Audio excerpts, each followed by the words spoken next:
Hai, selamat datang di channel Bimbel Lucky. Bimbel Lucky, we coming to support your success.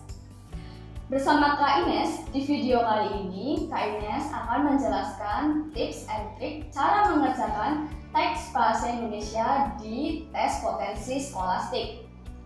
Nah, sebelum kita masuk ke penjelasannya, kalian bisa klik tombol subscribe, like, komen, serta share video ini ke teman-teman kalian.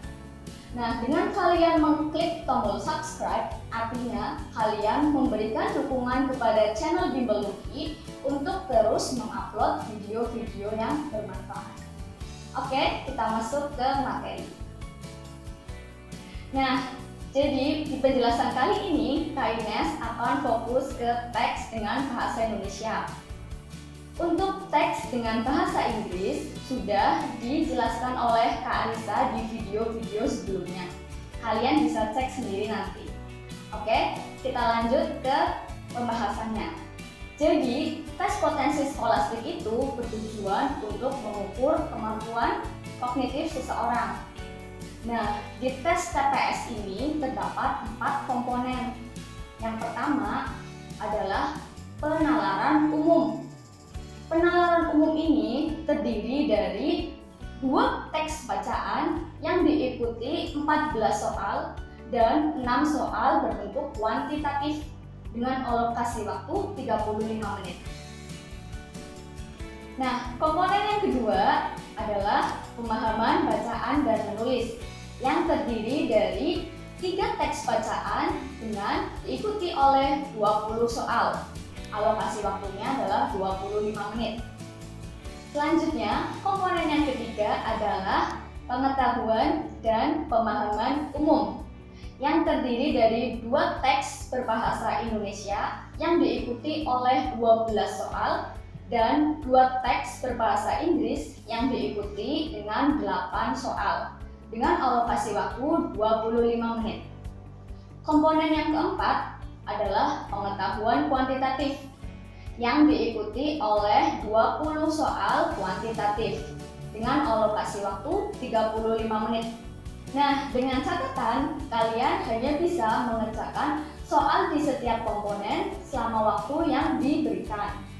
Jadi, kalian harus bisa semaksimal mungkin dalam menjawab soal-soal teks tersebut.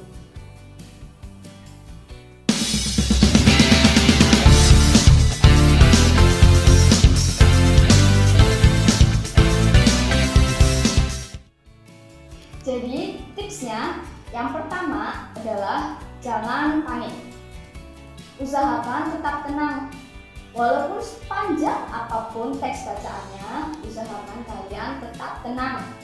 Karena apabila kalian sudah panik melihat teks bacaan yang panjang, maka semua materi yang sudah kalian pelajari akan hilang. Lalu, tips yang kedua adalah baca soalnya terlebih dahulu, baru kalian baca teks bacaannya. Baca soalnya juga kalian harus benar-benar memahaminya. Setelah kalian sudah memahami maksud soalnya, baru kalian baca teks bacaannya. Seperti itu.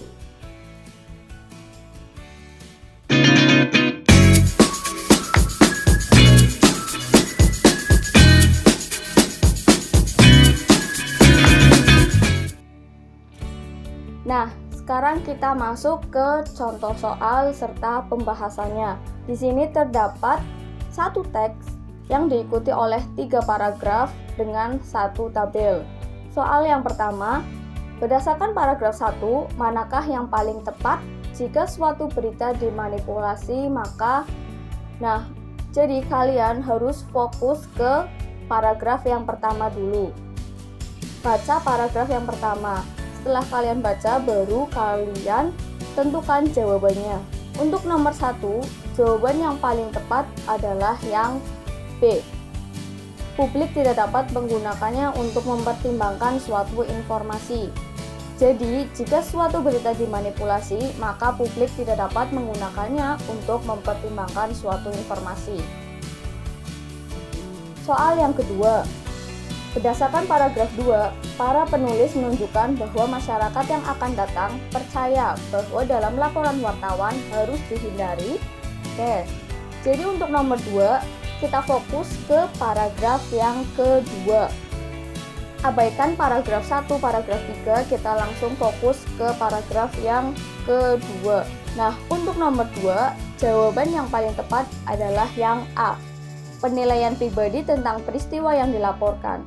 Para penulis itu kan menunjukkan bahwa masyarakat yang akan datang percaya bahwa dalam laporan wartawan harus dihindari penilaian pribadi tentang peristiwa yang dilaporkan. Oke, seperti itu cara menjawabnya. Lanjut ke nomor 3.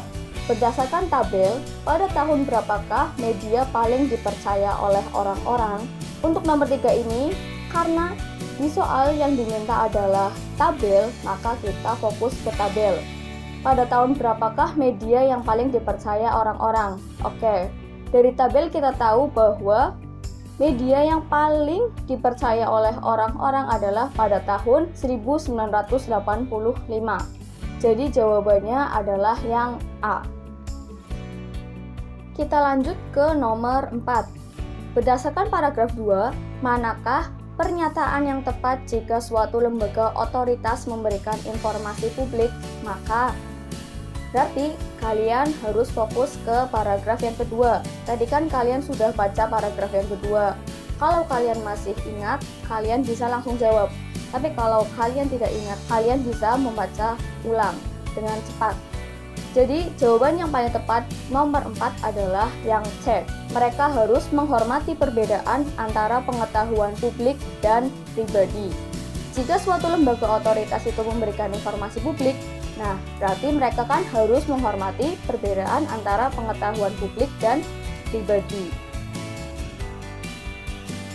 Oke, kita lanjut ke nomor kelima. Pernyataan mana yang sesuai dengan informasi dalam tabel yang diberikan? Kalian langsung fokus ke tabelnya, kalian baca. Kalau kalian ingin menjawabnya, kalian bisa stop dulu video ini, lalu bisa kalian play lagi kalau kalian sudah tahu jawabannya.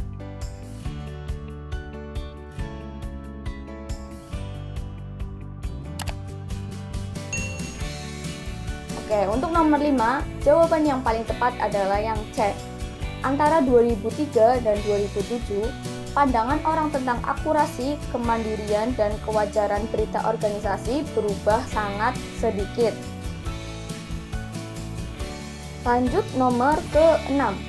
Berdasarkan tabel di atas, jika diisi suatu berita fakta, maka berarti kita langsung fokus ke tabel lagi. Kalau kalian masih ingat, silakan kalian bisa langsung menjawabnya. Untuk nomor 6, jawaban yang paling tepat adalah yang C, benar-benar independen. Pada tabel terlihat semakin sesuai dengan fakta, maka berita semakin independen. Oke, nomor yang terakhir atau nomor yang ke-7. Berdasarkan paragraf 2, jika suatu berita dikeluarkan oleh BBC, manakah pernyataan paling mungkin? Jawaban nomor yang terakhir yang paling tepat adalah yang C.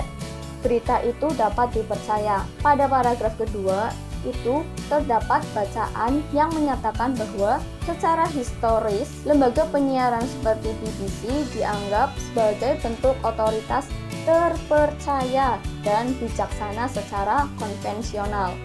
Jadi jawabannya paling tepat adalah yang C, berita itu dapat dipercaya. Nah, itu tadi tips and trik dari Kak Ines cara mengerjakan teks bacaan bahasa Indonesia di tes potensi skolastik untuk UTBK. Sampai ketemu di video-video selanjutnya. Good luck and see you!